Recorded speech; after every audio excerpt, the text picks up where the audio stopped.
देश की आन बान और शान हमारी महिला पहलवानों के साथ जिस व्यक्ति पर यौन शोषण का आरोप है, जिसका नाम दिल्ली पुलिस की चार्जशीट में है, उसकी गौशाला में, उस सांसद की गोद में मुकेश अंबानी के न्यूज चैनल का पत्रकार बैठा हुआ है। दोस्तों, मैं आपको सोशल मीडिया पर उसी पत्रकार द्वारा डाली गई एक पोस्ट दिखाना चाहता हूं। सबसे पहले यह है मुकेश अंबानी के न्यूज चैनल का पत्रकार। इत्तेफाकन यह वही पत्रकार है जिस पर राजस्थान पुलिस ने दंगा भड़काने को लेकर केस दर्ज किया था। इसने क्या कहा है? अयोध्या के दौरे के दौरान बृजभूषण शरण सिंह के साथ उनकी गौशाला गया।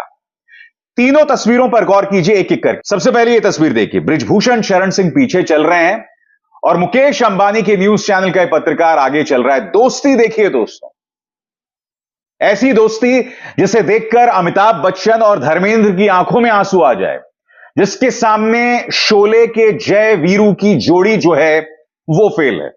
अब दूसरी तस्वीर देखिए, बृजभूषण शरण सिंह बाकायदा इस पत्रकार का हाथ पकड़ के गाय को चारा खिलवा रहे हैं। और तीसरी तस्वीर देखिए, अपने आप में जो प्रेम भाव इस पत्रकार में दिखाई दे रहा है बृजभूषण शरण सिंह को लेकर, बहुत मार्मिक है। आज मैं आपसे एक सवाल पूछना चाहता हूं दोस्तों, क्या आपको वाकई लगता है ये पत्रकार आपकी आवाज उठाएंगे? मैं आपको बतलाना चाहूंगा कि बृजभूषण शरण सिंह अगर किसी और पार्टी के होते, अगर समाजवादी पार्टी के होते, तो अब तक जेल में होते। एफआईआर दर्ज है इस व्यक्ति के खिलाफ। दिल्ली की एक अदालत में चार्जशीट में 6 महिला पहलवानों की गवाहियां हैं। उसका जिक्र मैं आगे जाके आपको करूंगा, मगर आपको बतलाना चाहता हूं, देखिए खुद न्यूज 18 ने क्या कहा था इसके बारे में।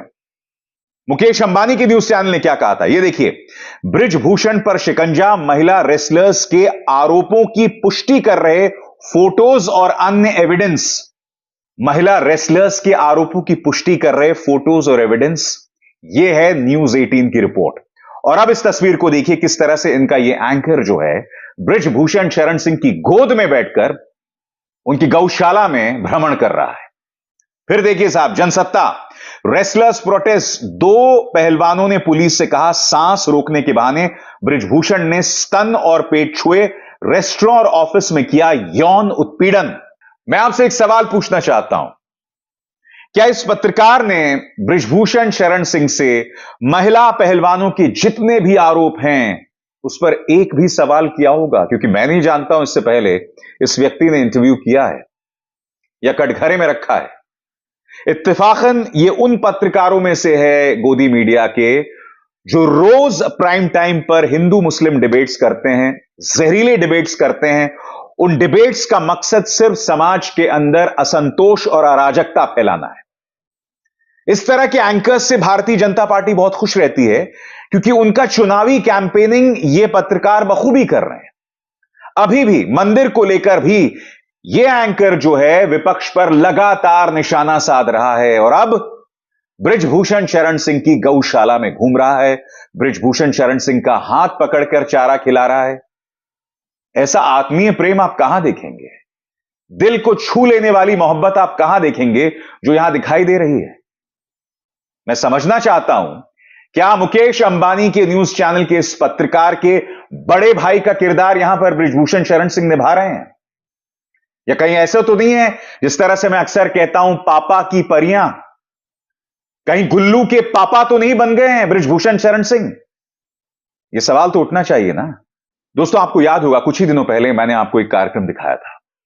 वो कार्यक्रम क्या था, याद है आपको? कि किस तरह से आज से करीब 4 या 5 महीने पहले इसी न्यूज चैनल ने 3 मुसलमानों के खिलाफ, जिनमें 2 नाबालिग थे, बगैर पुष्टि किए खबर चला दी थी कि इन्होंने एक धार्मिक जुलूस पर थूका। यही वो एंकर था जिसने वो सारा जहर उगला था। अभी दिसंबर में ही अदालत में मामला पूरी तरह से पलट गया। जिन्हें पुलिस ने गवाह बनाया था, उन दोनों लोगों ने कहा कि ऐसा कुछ नहीं हुआ, पुलिस ने हमसे कोरे कागज पर दस्तखत करा लिए और फिर अपना बयान लिख दिया। यह वही एंकर था जिसने इस मुद्दे पर प्राइम टाइम में जहर उगला था। और जब अदालत का यह फैसला आया तो इसमें इतनी भी शर्म नहीं थी कि उस पर माफी मांगे या कम से कम वो खबर ही दिखा दे। इन पर दंगा भड़काने को लेकर केस हो चुका है, मगर इन पर कोई असर नहीं पड़ता। ये लोग एक प्राइम टाइम में दंगा भड़काने की कोशिश करते हैं, बेशक उन पर केस हो जाए, वो भूल जाते हैं, अगले दिन फिर शुरुआत करते हैं, फिर उसके बाद भूल जाते हैं, अगले दिन फिर शुरुआत करते हैं। इनको अंदाजा नहीं है कि आने वाले वक्त में ये अपने बच्चों के लिए कैसा भारत छोड़ के जा रहे हैं। शर्म इनको मगर आती नहीं। शर्म आएगी कैसे? क्योंकि इनका काम सिर्फ एक ही है, भाजपा के लिए वोट बटोरना। आपको याद है दोस्तों, भारत 24 के जो मालिक हैं, जिन्होंने खुलेआम एक मंच से कहा था कि भाई हम तो प्रधानमंत्री नरेंद्र मोदी की सेवा कर रहे हैं। इनको शर्म तक नहीं आती है दोस्तों। 2014 से पहले आप इन चीजों की कल्पना नहीं कर सकते थे, क्योंकि पत्रकार का काम होता है जनता की आवाज, पत्रकार का काम होता है ताकतवर को जवाबदेह बनाना। यहां तो पत्रकार ताकतवर की गौशाला में घूम रहा है, वो ताकतवर जिसके खिलाफ गंभीर आरोप हैं। याद कीजिए, भारत 24 के जगदीश जी ने क्या कहा था खुलेआम सबके सामने, और इसलिए मैं कहता हूं शर्म इनको आती नहीं। सुनिए। By and large we are fair and independent, but intelligent support to the popular ruling government. We don't feel shy in this. सोच के भी हैरत होती है दोस्तों। कहने को ये सिर्फ 3 तस्वीरें हैं, मगर इसमें इस गोदी मीडिया की हकीकत छुपी हुई है। गोदी मीडिया के पत्रकार ये सवाल नहीं पूछेंगे बृजभूषण शरण सिंह से। वो बृजभूषण शरण सिंह जिसके खिलाफ बाकायदा एक चार्जशीट है। आपको याद है कि आप भूल गए? फिर से सुनिए, दिल्ली पुलिस की चार्जशीट में वो 6 शॉकिंग गवाहियां क्या थीं। पहली गवाही, और इसमें एक महिला पहलवान क्या कहती है, एक एक शब्द को ध्यान से सुनिएगा। मैं होटल के रेस्टोरेंट में खाना खा रही थी। मुझे सांसद बृजभूषण शरण सिंह ने अपने टेबल पर बुलाया, अपना हाथ मेरी छाती पर रखा, फिर मेरे पेट तक अपना हाथ ले गया। वो मेरे मना करने के बावजूद उसने ऐसा 3 बार किया। WFI के दफ्तर में मेरी मर्जी के खिलाफ उसने मेरी हथेली, घुटनों, जांघों और कंधों को छुआ। उसने मेरी सांस चेक करने के बहाने अपना हाथ मेरी छाती पर रखा, फिर पेट को सहलाने लगा। दोस्तों, 1970, 80 और 90 के दशक में फिल्में बना करती थी कि खलनायक किस तरह से महिलाओं को परेशान कर रहा है।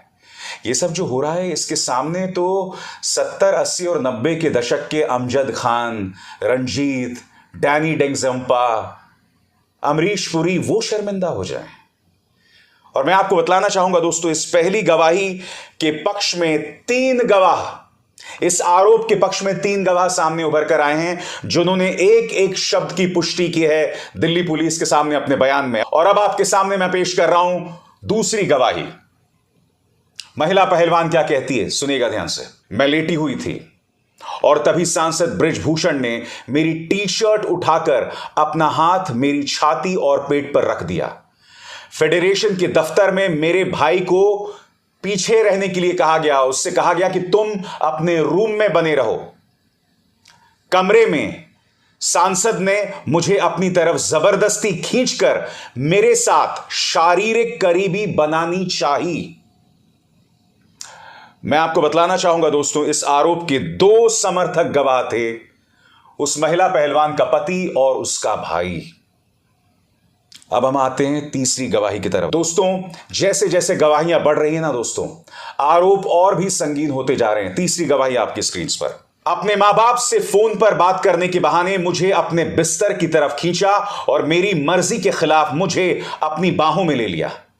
मुझसे कहा कि अगर तुम मेरे साथ शारीरिक संबंध रखोगी तो मैं तुम्हें सप्लीमेंट्स दूंगा, जिसकी जरूरत हर पहलवान को होती है। इस आरोप के 4 समर्थक गवाह थे, महिला पहलवान की मां और 3 पहलवान। अब बारी है चौथी गवाही की। मेरी सांस चेक करने के बहाने सांसद बृजभूषण शरण सिंह ने मेरी टी-शर्ट के अंदर हाथ डाला और मेरी छाती और नाभि को छुआ। इस आरोप की पुष्टि कोच और 3 पहलवान कर रहे हैं। 5वीं गवाही आपके स्क्रीन पर। मैं फोटो खिंचवाने के लिए खड़ी हुई थी, तभी सांसद का हाथ मेरे पीछे गया और जब मैंने विरोध किया तो मेरे कंधों को पकड़कर मुझे अपनी तरफ खींचा। यहां जो पीछे की बात की जा रही है दोस्तों, सांसद बृजभूषण शरण सिंह ने इस गवाही के मुताबिक उनके बटॉक्स को छूने की कोशिश की थी। इस आरोप की पुष्टि 2 रेफरीज ने की है। अब हम रुख करना चाहेंगे छठी गवाही का। छठी गवाही दोस्तों बहुत कुछ कहती है। इस गवाही से यह पता चलता है कि न सिर्फ सांसद जबरदस्ती कर रहे थे, बल्कि कहीं ना कहीं वो महिला पहलवानों के चरित्र पर भी सवाल उठा रहे थे। यानी कि सांसद महोदय को ऐसा लग रहा था कि अगर खिलाड़ी ऐसा नहीं कर रही हैं तो नखरे कर रही हैं, ये तो इनकी आदत है। बताता हूं ये छठी गवाही क्या कहती है।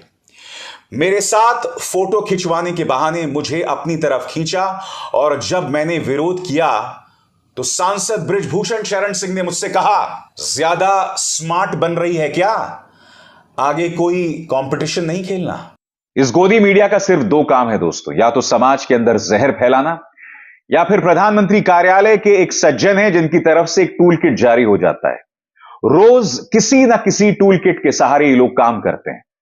कभी टूल किट इस बात को लेकर जारी होता है कि किस तरह से शंकराचार्यों को बदनाम किया जाए और सोमनाथ मंदिर का हवाला दिया जाए। कभी टूल किट यह जारी होता है कि राहुल गांधी की न्याय यात्रा शुरू हुई है तो उसका मजाक उड़ाया जाए, उस पर निशाना साधा जाए। इसीलिए मैं बार बार आपसे कहता हूं दोस्तों, विपक्ष का रास्ता बहुत मुश्किल है, क्योंकि जनता को इस कदर ब्रेन वॉश किया जा चुका है कि जनता अब सही को सही और गलत को गलत कहने की स्थिति में ही नहीं है। यह बराबरी का मुकाबला नहीं है। मैं अपने हर शो में यह बात कहता हूं, चाहे उत्तर प्रदेश का चुनाव हो, गुजरात का चुनाव हो, उत्तराखंड का चुनाव हो, या फिर आने वाले जो लोकसभा के चुनाव हैं, या जो अभी 3 राज्यों के चुनाव हुए जहां पर कांग्रेस को हार का सामना करना पड़ा है, यह बराबरी के चुनाव नहीं है। सबसे पहली बात, मीडिया विपक्ष को जगह नहीं देता, तरजीह नहीं देता है। न सिर्फ जगह नहीं देता है, बल्कि आरोपी सांसदों की गोद में जाके बैठता है। और सबसे शॉकिंग बात, चलिए आप उनकी गौशाला में गए, आप उस पर चुप रह सकते थे। इस व्यक्ति ने बाकायदा ट्वीट किया उस पर, उस जानकारी को अपने सोशल मीडिया हैंडल से साझा किया। इसको शर्म नाम की चीज नहीं है। मैं समझना चाहता हूं, इनके परिवार में भी महिलाएं होंगी, इनकी पत्नी होगी, इत्तेफाकन मैं जानता हूं इनको, क्योंकि बदनसीबी से इसके साथ मैंने काम किया हुआ है। मैं यही तो सोचता हूं, इनके बच्चे हैं, इनकी मां हैं, इनके परिवार की महिलाएं हैं, क्या उन्हें इस बात का कोई असर नहीं पड़ता है? मैं अपील करना चाहता हूं ऐसे पत्रकारों के परिवारों में जो महिलाएं हैं, कम से कम वो उन्हें आईना दिखाएं। आपको अंदाजा नहीं है कि इस तरह के जो पत्रकार हैं वो समाज को कहां ढकेल रहे हैं। इनमें ना इंसानियत है और रीढ़ नाम की तो कोई चीज है ही नहीं। ये सब हम बखूबी जानते हैं, जो अपने आप में कितना शॉकिंग है, मगर ये नहीं सुधरने वाले। अभिसार शर्मा को दीजिए इजाजत। नमस्कार।